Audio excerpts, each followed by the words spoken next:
Entonces, ¿alguien que guste leer la introducción de la primera página? La paciencia de Dios. Las palabras paciencia y longanimidad se refieren a la disposición de Dios de soportar mucho las debilidades y deleitos o malas acciones de sus criaturas. En la paciencia de Dios se encuentra una gran manifestación de su amor, especialmente a la luz de la pecaminosidad de la humanidad. Dios merece toda gloria, honor y alabanza. El hecho de que Él soporte al hombre, quien le demuestra exactamente lo opuesto de lo que merece, es una gran demostración de su amor perseverante y paciente. Muy bien. Entonces, ahí vemos lo que hablaba nuestra hermana sobre la paciencia de Dios. Y pues básicamente vemos aquí que en la paciencia de Dios se encuentra una gran manifestación de su amor.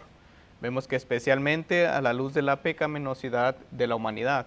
O sea, Dios ha sido paciente con cada una de nosotros, quienes pues básicamente somos criaturas pecaminosas, hemos sido criaturas que a través del tiempo pues hemos rechazado al Señor. Dice Romanos que no le dimos las gracias que Él merecía. Entonces básicamente la Escritura nos cataloga como enemigos de Dios. O sea, hay una diferencia muy grande entre ser una criatura del Señor y otra ser hijo de Dios.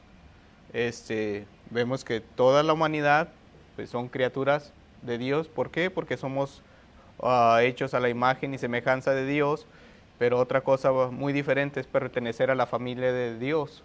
Entonces, a raíz de esto, pues vemos que el Señor ha sido paciente con toda la humanidad, porque toda la humanidad se ha rebelado contra Él, y pues básicamente Él ha sido paciente en sus juicios, y pues vamos a entrar a eso.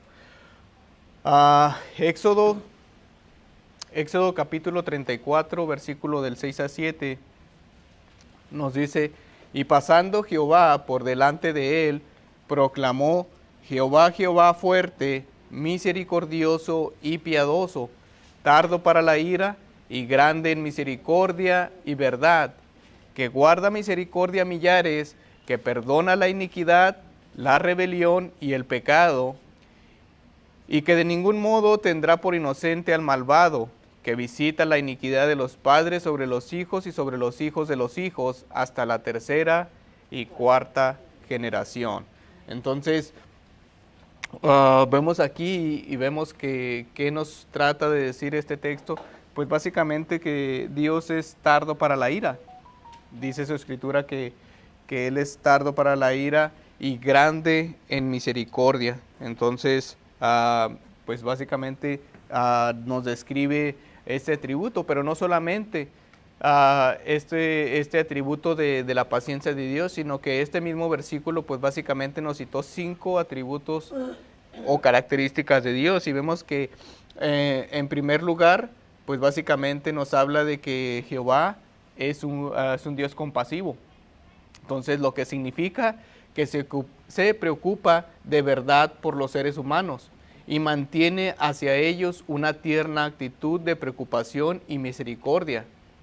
También vemos que en segundo lugar se llamó a sí mismo clemente, lo que significa que hace cosas por las personas que no merecen y va más allá de lo que cabría esperar, conceder un favor verdadero, amable a las personas de Él, que no son necesariamente merecedoras. También tenemos que en tercer lugar se describió a sí mismo como lento para la ira, lo que significa que su paciencia con el comportamiento insatisfactorio de las personas y o sus fracasos en cualquier ámbito, incluido el moral, es muy grande. En cuarto lugar, también se declaró abundante en amor. Entonces vemos que también es otro atributo, y que también ya lo vimos que es un Dios amoroso. Y pues básicamente también se describe a sí mismo como la verdad, lo que significa que todo lo que dice es correcto y fiable y se puede confiar en él hasta en cuestiones de vida o muerte, o incluso en lo que tiene que ver con la eternidad. Entonces, pues básicamente estos dos versículos pues nos hablan no solamente de que Él es paciente, sino que como vemos también nos habla sobre otros atributos de nuestro Dios, que pues a lo largo de estas lecciones hemos estado viendo cada uno de nosotros. O sea, ya vimos lo que es el amor de Dios, ya vimos lo que es la misericordia de Dios, la gracia de Dios y todos estos atributos que pues nos hacen confiar pues en Él. En el punto número A, de ahí nuestro inciso A, nos dice que el Señor es tardo para la ira. Y esta declaración también se encuentra en Números 14 a 18, que nos dice a Jehová, tardo para la ira y grande en misericordia, que perdona la iniquidad y la rebelión, aunque de ningún modo se tendrá por inocente al culpable, que visita la maldad de los padres sobre los hijos hasta terceros y hasta los cuartos. Entonces también a Números pues nos hace ver este mismo punto. Tenemos también Nehemías capítulo 9 versículo 17, que nos dice: no quisieron oír ni se acordaron de tus maravillas que habías hecho con ellos, antes endurecieron su cerviz y en su rebelión pensaron poner caudillo para volverse a su servidumbre. Pero tú eres Dios que perdonas, clemente y piadoso, tardo para la ira y grande en misericordia. Entonces tenemos ahí ese versículo. También tenemos Salmos 85:15, que nos dice: mas tú, Señor, Dios misericordioso y clemente, lento para la ira y grande en misericordia. También 145:8 nos dice: misericordioso y clemente es Jehová, lento para la ira y grande en misericordia. Entonces vemos que cada uno de estos textos pues nos hablan básicamente de la paciencia de Dios. Entonces dice aquí: la frecuencia con la que aparece esta descripción de Dios en las Escrituras demuestra tanto su importancia como su veracidad. Dios realmente es paciente. La palabra ira traduce el vocablo af, el cual significa literalmente nariz o fosa nasal. Y vemos que la idea es que la dilatación de las fosas nasales simboliza el enojo de la ira. Las Escrituras enseñan que Dios es fuego consumidor, y eso lo teníamos tanto en Deuteronomios 4:24 y Hebreos 12:29, y que su ira se inflama rápidamente. Sin embargo, la rápida inflamación de su ira solo viene después de que su gran paciencia llega a su fin. Estas promesas nos recuerdan que aunque Dios es lento para la ira, no debemos abusar de su paciencia o tentar al Señor nuestro Dios. Entonces, Dios dice que no debemos tentarles, básicamente en las Escrituras. Y vemos que a través de los libros históricos vemos también pues básicamente lo que nos acaba de escribir esta porción del texto. Vemos que a través de los libros históricos, pues básicamente el Señor fue muy paciente para con su pueblo. No solamente desde el Éxodo, sino que a través de los libros de los jueces, a través de Samuel, de Reyes, de Crónicas, que básicamente Reyes y Crónicas viene siendo lo mismo. Vemos la paciencia del Señor hasta el punto de mandar a los profetas y estarles advirtiendo que si no se volvían a Él, pues básicamente iba a haber consecuencias, al punto de que en el año 700 y fracción, pues básicamente vinieron los asirios a conquistar o a llevarse a gran parte de Israel, y después en el 580 y tantos, pues vinieron los babilonios y vino Nabucodonosor, y vino pues también a llevarse otra porción de Judá. Entonces básicamente el Señor fue paciente con ellos a través de todo ese tiempo, a través desde que los sacó, y pues básicamente ellos no hicieron caso. Entonces vemos que básicamente el pueblo de Israel hace una representación a lo que somos nosotros. O sea, a través del tiempo el Señor ha estado llamándonos y básicamente pues nosotros lo que hicimos fue ir en dirección contraria. y lo veíamos en la clase pasada. También tenemos ahí nuestro punto número 2 y nos dice ahí, según Primera de Pedro, capítulo 3, versículo 20, ¿por qué Dios esperó tanto antes de juzgar al mundo en los días de Noé? ¿Y qué atributo hizo que él refrenara su mano de juicio? Entonces, vamos a Primera de Pedro 3:20. ¿Y qué nos dice Primera de Pedro 3:20? Los que en otro tiempo desobedecieron, cuando una vez esperaba la paciencia de Dios en los días de Noé, mientras se preparaba el arca, en la cual pocas personas, es decir, 8, fueron salvadas por agua. Entonces, pues ahí tenemos esta porción. La NBI es un poquito, pues no más clara, también aquí es claro la versión, pero la NBI nos dice que en los tiempos antiguos, en los días de Noé, desobedecieron cuando Dios esperaba con paciencia mientras se construía el arca. En ella solo pocas personas, 8 en total, se salvaron mediante el agua. Entonces tenemos esta porción de la escritura y pues básicamente es claro, Dios buscaba que todos llegaran al arrepentimiento. O sea, Dios básicamente fue paciente con ellos. Él tuvo paciencia para con ellos, pero no solo eso, también lo vemos a través de toda la escritura, que el Señor mismo declara eso, que Él no retarda su promesa, según algunos la tienen por tardanza, sino que es paciente para con todos o para con nosotros, no queriendo que ninguno perezca, sino que todos procedan al arrepentimiento. Entonces, el Señor básicamente, pues Él buscaba. Noé, dice la escritura que Él estuvo avisándole al pueblo que iba a suceder esto, y lo único que hicieron ellos, pues, como muchos de nosotros, pues fue burlarse. O sea, lo tildaron de loco, porque pues básicamente ellos no conocían la lluvia. Dice la escritura que en aquellos tiempos pues salía un vapor, que es lo que regaba pues toda la tierra, básicamente, todas las plantas, y pues ellos no conocían lo que es la lluvia. Básicamente pues en nuestros días pues hablamos de que el Señor va a venir por su pueblo, Él va a venir de los cielos y pues va a llevar a su pueblo, y pues es básicamente lo mismo. O sea, la gente nos tacha de locos, básicamente como lo hicieron con Noé.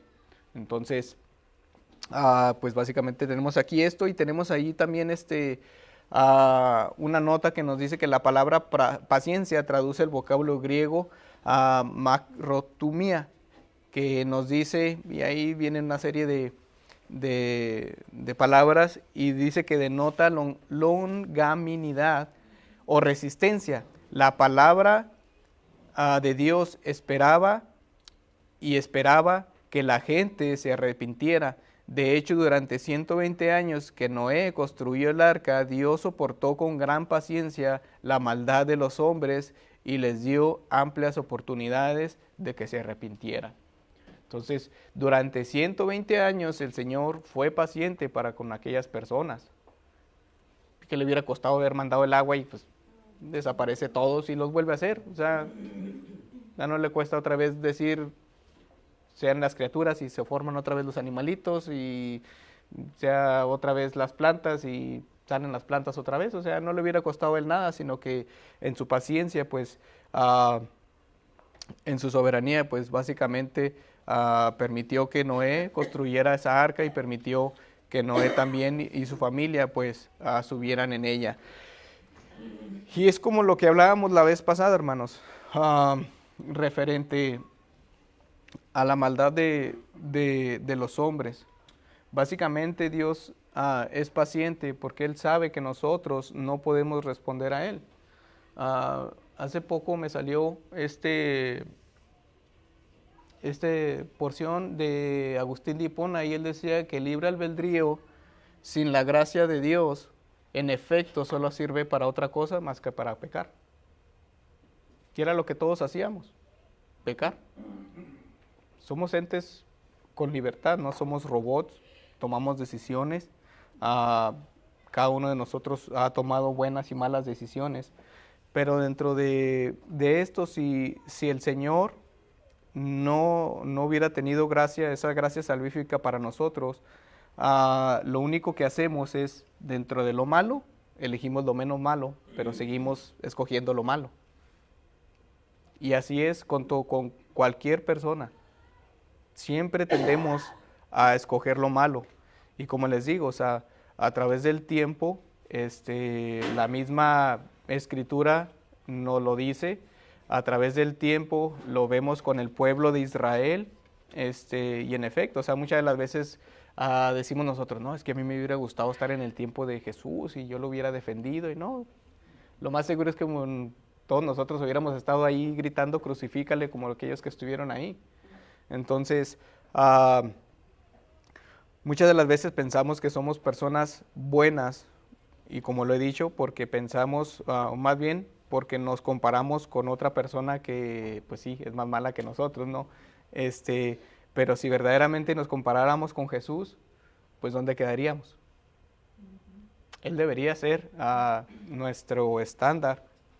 La palabra debería ser nuestro estándar. Entonces, cuando hacemos esa comparación, pues básicamente nos vamos, ¿no? O sea, no hay punto de comparación, porque pues básicamente sí nos deja muy mal parados la Escritura en ese aspecto. No sé por qué se detuvo aquí este asunto. Vamos a ver si lo puedo arreglar.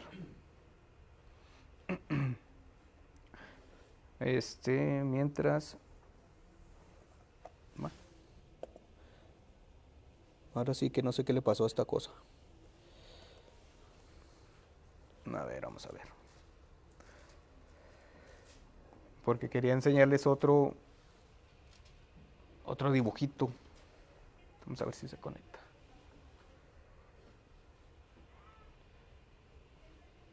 Medio feo, pero ahí se conectó.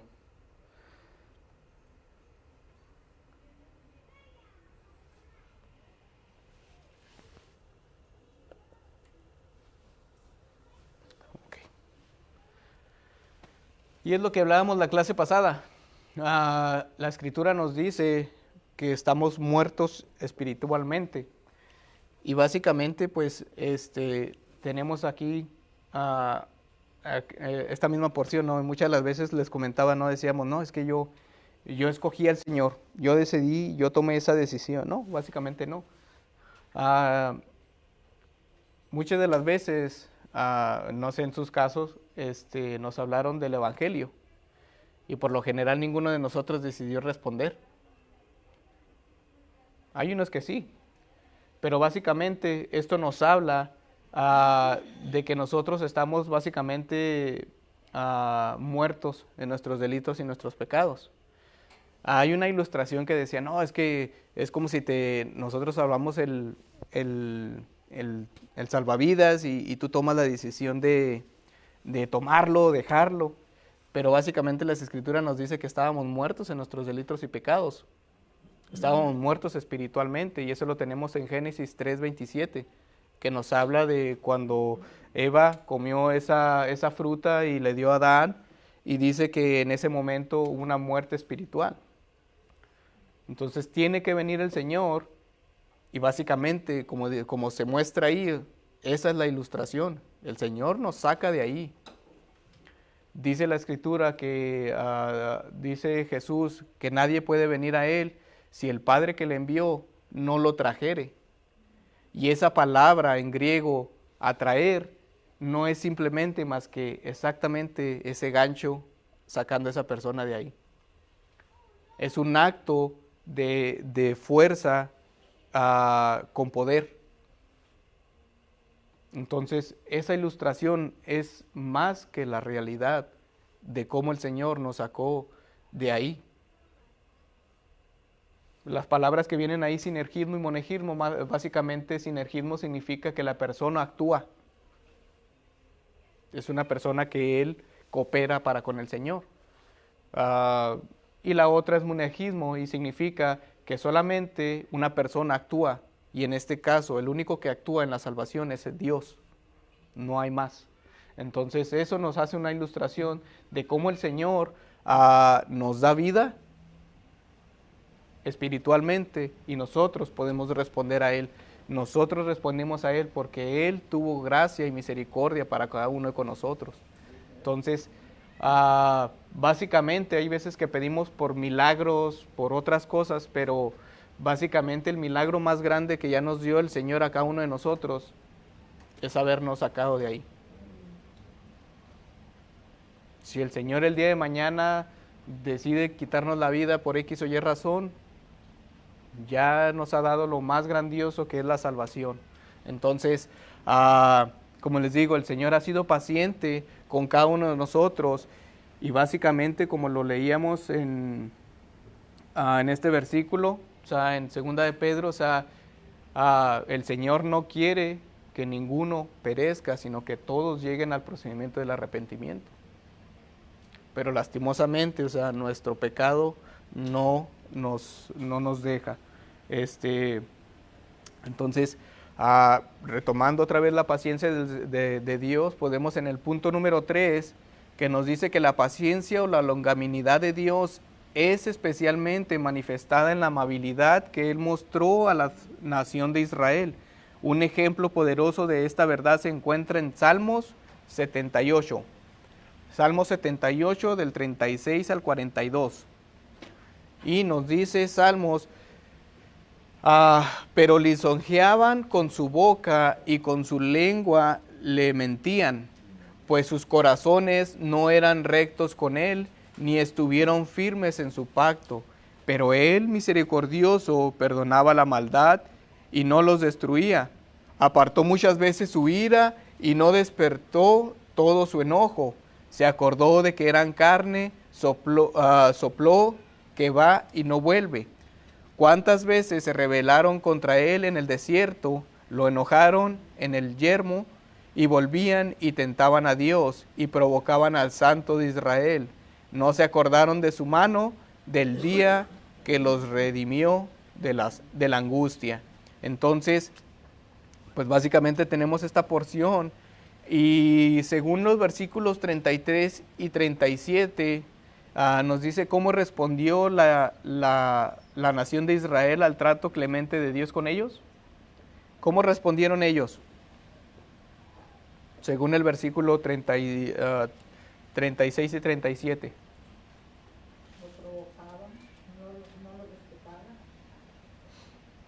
respetaban. Ok. Versículo 36. Dice, pero lisonjeaban con su boca y con su lengua mentían, pues sus corazones no eran rectos con él ni estuvieron firmes en su pacto. Otra versión nos dice, con un lenguaje más actual, dice, pero entonces lo halagaban con la boca y le mentían con la lengua. Básicamente el pueblo de Israel era un hipócrita, porque con su lengua hablaban cosas bonitas de Dios, pero con sus actos decían todo lo contrario. Y no estamos muy lejos de esa actitud en el pueblo de Dios.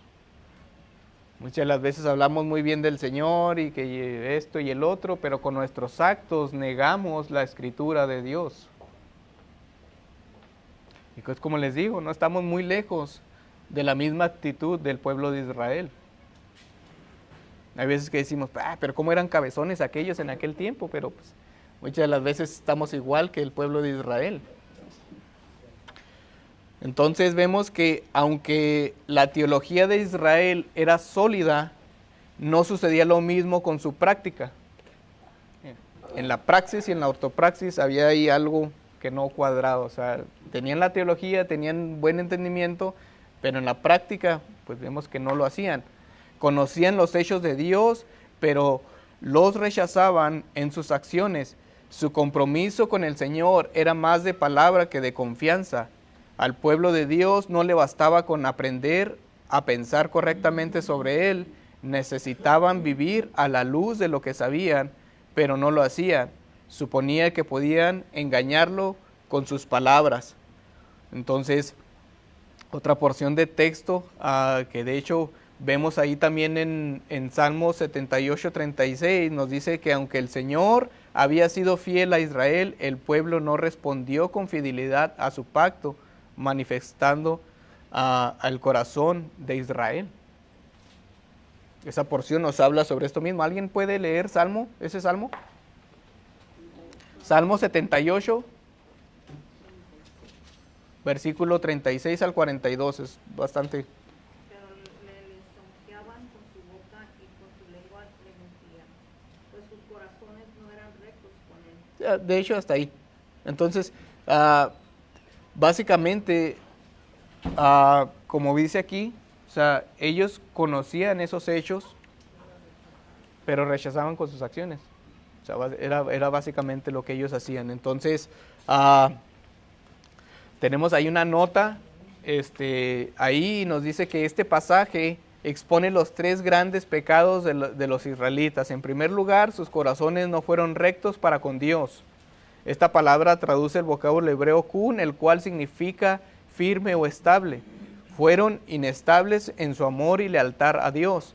En segundo lugar, engañaron o mintieron a Dios con sus palabras. Esto es probablemente una referencia a que rompieron los juramentos que habían hecho, su argumento superficial y hipócrita en la adoración.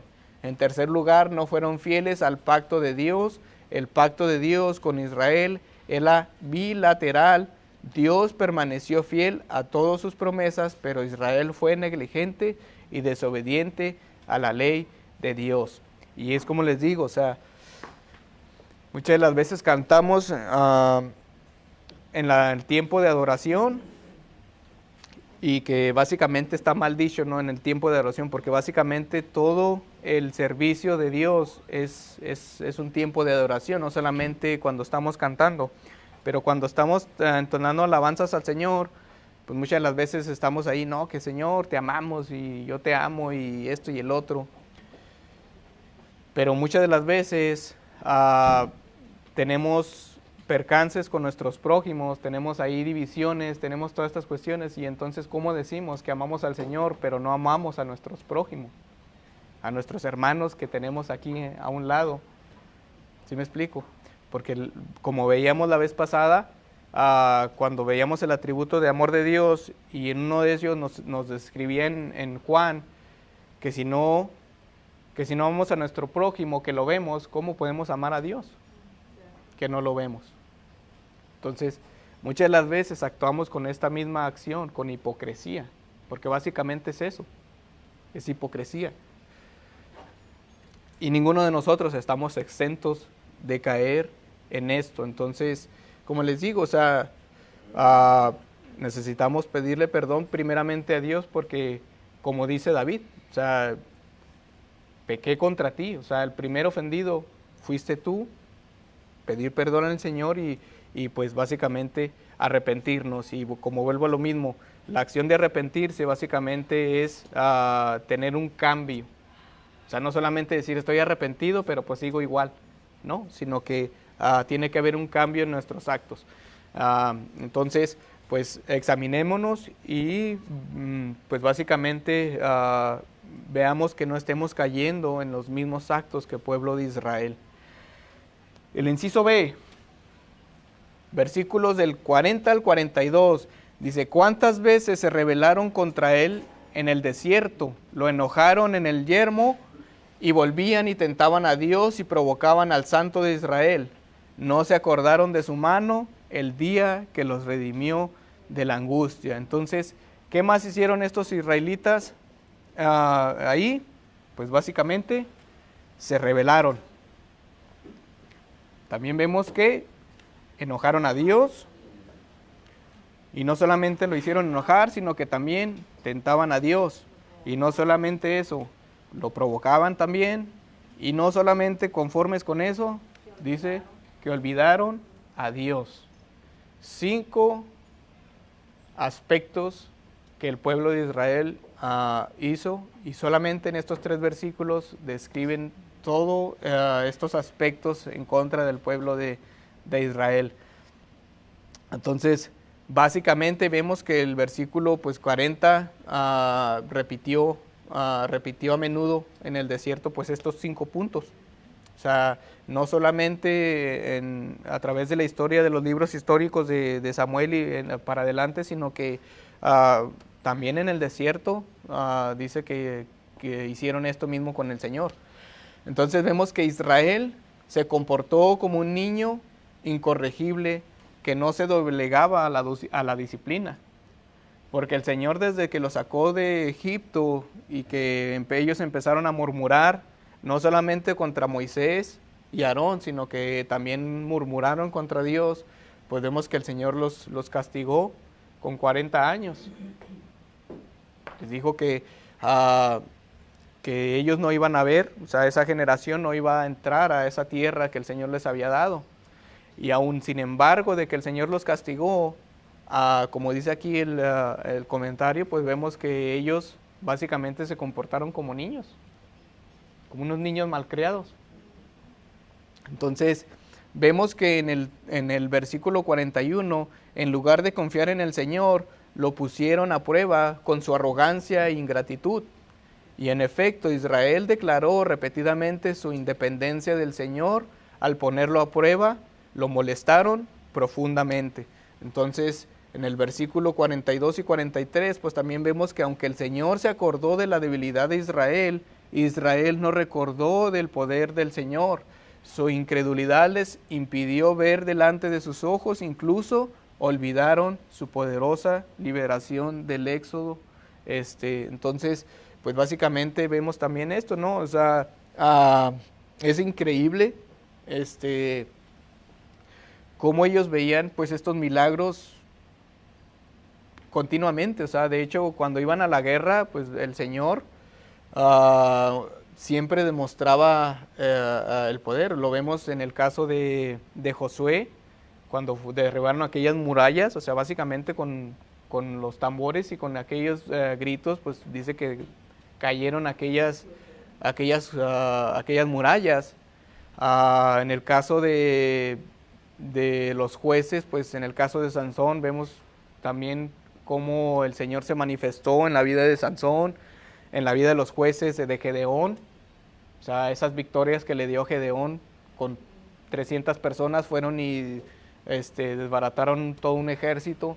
Entonces, a través de todo ese tiempo, el Señor les había demostrado cómo Él mismo los sacaba y los liberaba de todos estos acontecimientos. Y sin embargo, pues dice la Escritura que ellos continuamente seguían en rebelión. O sea, lo hacían enojar, lo tentaban, lo provocaban.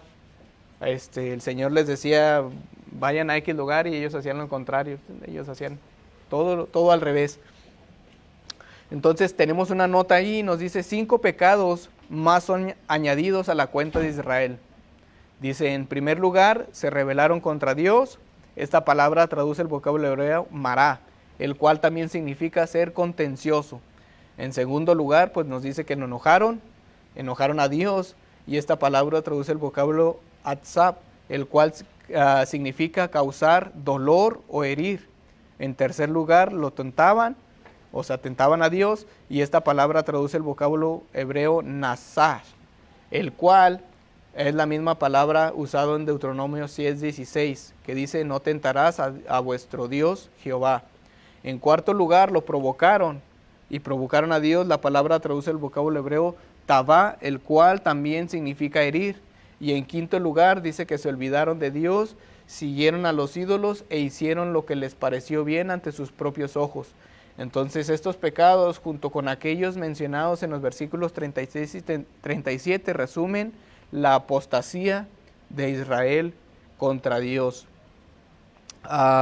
Entonces, pues básicamente podríamos resumir que en lugar de confiar en el Señor, pues básicamente lo pusieron a prueba con su arrogancia e ingratitud. Entonces, pues igual,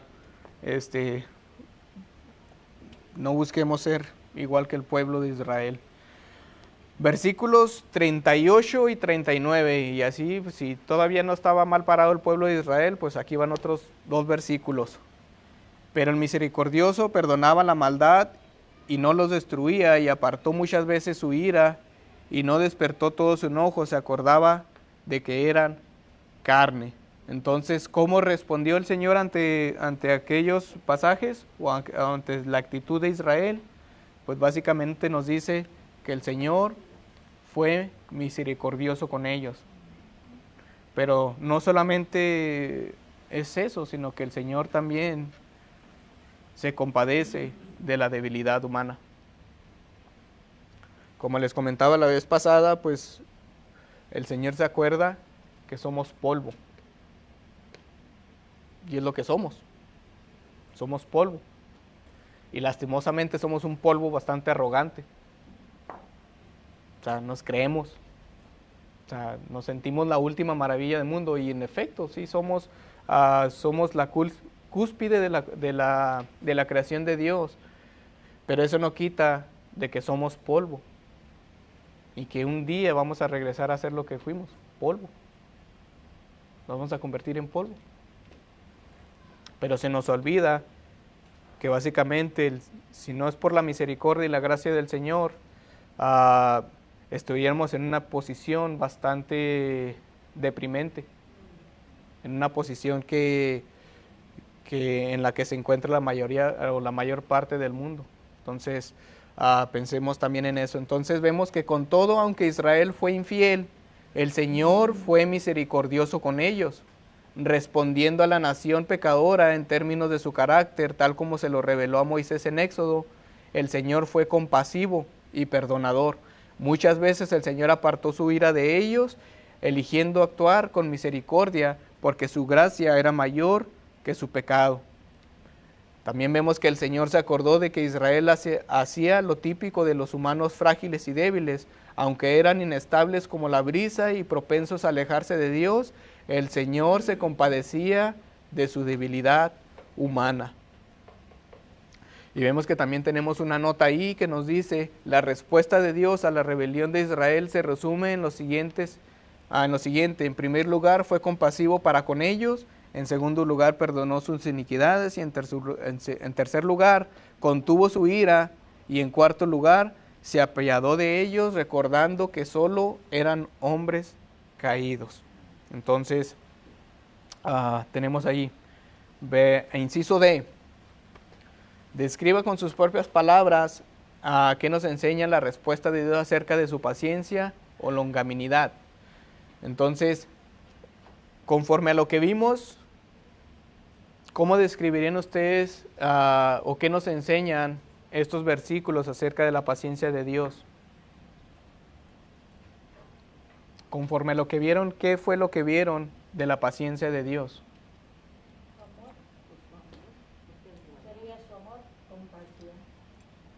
Su compasión.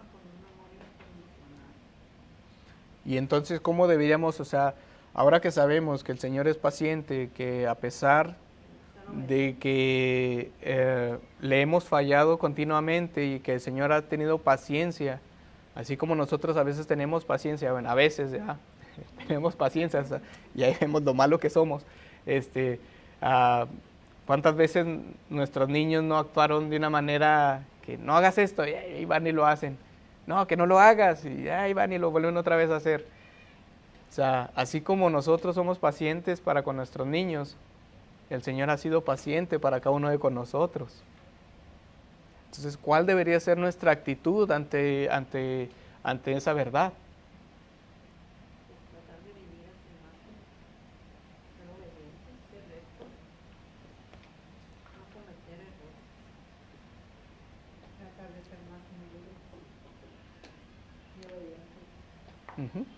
Entonces, pues cada uno de nosotros pues tiene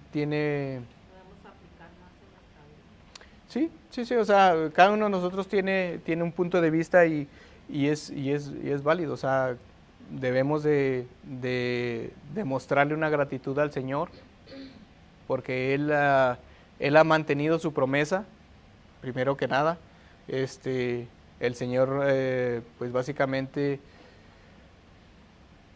se ha comportado de una manera en la cual, como les digo, se escapa de nuestra mente, porque básicamente cada uno de nosotros pues no tiene esa paciencia.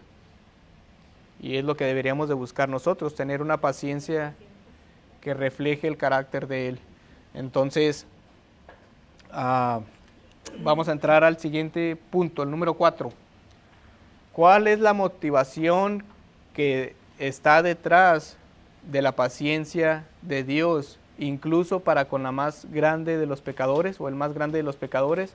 Porque Él es tan paciente, tan dispuesto a soportar la desobediencia e ingratitud de la humanidad. Entonces vamos a Ezequiel capítulo 18, versículo 23 y versículo 32. Quiero yo la muerte del impío, dice Jehová el Señor, no vivirá si se apartare de sus caminos. Muy bien. Entonces nos dice aquí el primer versículo de Ezequiel, el versículo 23, dice, quiero yo la muerte del impío, dice Jehová el Señor, no vivirá si se aparta de sus caminos. Entonces, básicamente ahí lo que vemos es que, pues básicamente, Dios es justo, pero amoroso, justo, pero misericordioso. El juicio es para el Señor una necesidad, pero lo que le complace es el arrepentimiento de los malvados. Entonces, dice, ¿acaso yo me compadezco de manera alguna en la muerte del malo? Es una otra versión o una traducción más contemporánea. Dice Jehová el Señor, no me compadezco antes en que se vuelva de sus caminos y viva. Por supuesto, las respuestas que esperamos para esta pregunta retórica es con un sí o un no, respectivamente, y por lo tanto constituye una declaración enfática de que Dios desea la vida y no la muerte. Unos pensarían que Él siente tanto placer al destruirlos como nosotros cuando conseguimos aplastar un mosquito infernal, pero no es así.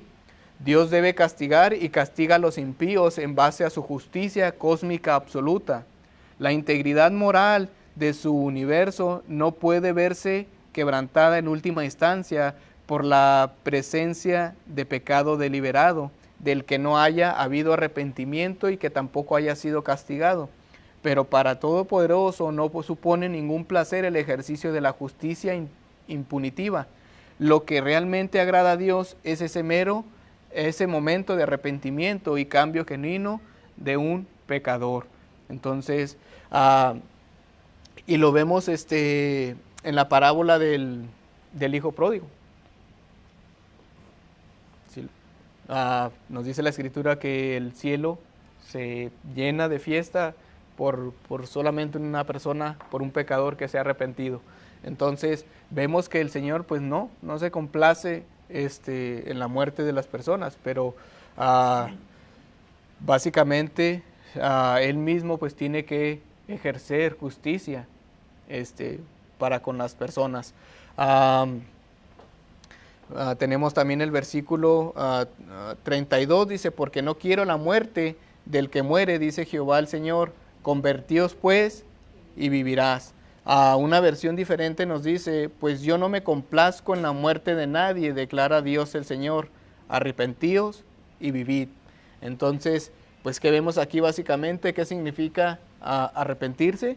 Pues significa que nos apartamos del pecado y de nosotros mismos. Nos apartamos del pecado y de nosotros mismos y nos volvemos a Dios. El arrepentimiento no es lo mismo que el remordimiento, que significa sentirse mal por un tiempo, pero luego seguimos andando por el mismo camino. No, el arrepentimiento no implica un mero cambio momentáneo, sino uno fundamental. Caminamos de forma diferente porque hemos sido hechos diferentes. El verdadero arrepentimiento requiere un nuevo espíritu y un nuevo corazón. ¿De dónde vendrán estos? De Dios. Él hace por su pueblo lo que nosotros somos incapaces de hacer por nosotros mismos. Él dice, les daré un corazón nuevo y pondré un espíritu nuevo dentro de ustedes. Quitaré de su carne el corazón de piedra y les daré un corazón de carne. Pondré dentro de ustedes mi espíritu y haré que anden en mis estatutos y que cumplan cuidadosamente mis ordenanzas. Todo lo que Dios espera de su pueblo, Él lo provee. La única manera de obtener un nuevo espíritu y un nuevo corazón es ir a Dios. Entonces, ahí tenemos lo que es un verdadero cambio, y es como les decía, o sea, básicamente a veces decimos que nos arrepentimos, pero lo único que tenemos es un remordimiento, porque el cambio no viene. A lo mejor viene en el primero o segundo día, pero ya después volvemos otra vez a las andadas. Entonces, hay que tener cuidado con eso. Y pues tenemos ahí el otro texto, segunda de Pedro, capítulo 3, versículo 9. El Señor no retarda su promesa, según algunos la tienen por tardanza, sino que es paciente para con nosotros, no queriendo que ninguno perezca, sino que todos procedan al arrepentimiento. Ok, un texto que ya habíamos leído anteriormente. Entonces, básicamente, Dios desea real y verdaderamente que cada persona se arrepienta y se vuelva a Él. Por eso Él ha sido paciente hasta este tiempo. El Dios misericordioso se manifiesta en su paciencia con las personas para que se arrepientan del pecado, confíen en Jesús para salvarlas y eviten así la condena eterna. La ausencia de su venida no es un resultado de una infidelidad por su parte, no se debe a alguna incapacidad o inadecuación que tenga, y ciertamente no es una indicación de que no vendrá en absoluto. Es porque está esperando y está esperando a los que aún no han creído. El apóstol Pablo se pregunta, ¿o tienes en poco las riquezas de su bondad y la tolerancia y la paciencia, ignorando que la bondad de Dios te guía al arrepentimiento?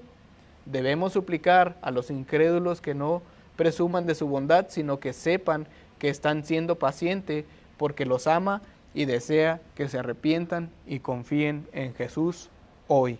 Entonces, tengamos pues en mente eso. Y para terminar, tenemos aquí Romanos capítulo 2, versículo 4, y es el mismo extracto que tenía ahorita. O menospreciad las riquezas de su benignidad, paciencia y longanimidad, ignorando que su benignidad te guía al arrepentimiento. Entonces, ¿qué nos dice este versículo? Que la bondad de Dios está destinada a llevar a las personas a un arrepentimiento que cambien sus vidas. Pero es como les digo, o sea, muchas de las veces la gente toma en burla que el Señor pues no ha venido, que el Señor ya tardó y otras muchas cosas, igual que en los tiempos de Noé.